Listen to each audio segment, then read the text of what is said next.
নমস্কার বন্ধুরা, আশা করছি আপনারা ভালো আছেন। আমার মুখ চোখের অবস্থা দেখছেন, আমি একদমই ভালো নেই গরমের জন্য। আমার গরম যে 3 মাস থাকে আমার অবস্থা পুরো খারাপ হয়ে যায়, কেননা আমার প্রচণ্ড পরিমাণে ঘাম দেয় সারাদিন। আমি তো ধরো নাইটি পরি বাড়িতে, সারাদিনে প্রচুর কিছুক্ষণ ছাড়াই নাইটি চেঞ্জ করতে হয়, তবুও হয় না। এতটাই গরম পড়েছে, মুখ টুক পুরো লাল হয়ে গেছে, 2-3 বার করে স্নান করছি, তারপরে আবার ঠান্ডা লেগে জ্বর এসে গেছে।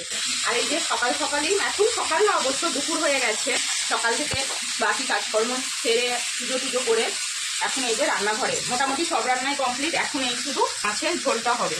এই যে এটা কাতলা মাছ, আপনাদের দাদা কালকে বাজারে গিয়েছিল, নিয়ে এসছে। দেখুন আমার মাছের ঝোল হয়ে গেছে। এখন আপনাদেরকে আমি সমস্ত রান্নাটা দেখিয়ে দিচ্ছি। এই যে ভাত হয়েছে পোস্ত আর সর্ষে দিয়ে ওই ঢ্যাঁড়সের তরকারি, একদম শুকনো করে হয়েছে। আর এই যে আমার মাছের ঝোলটা, হ্যাঁ এখানে আছে আম ডাল একটুখানি অল্প করে, আর এখানেও উচ্ছে ভাজা আর কি মচমচে করে ভাজা হয়েছে। যদি ভিডিওটা ভালো লেগে থাকে একটা লাইক করবেন।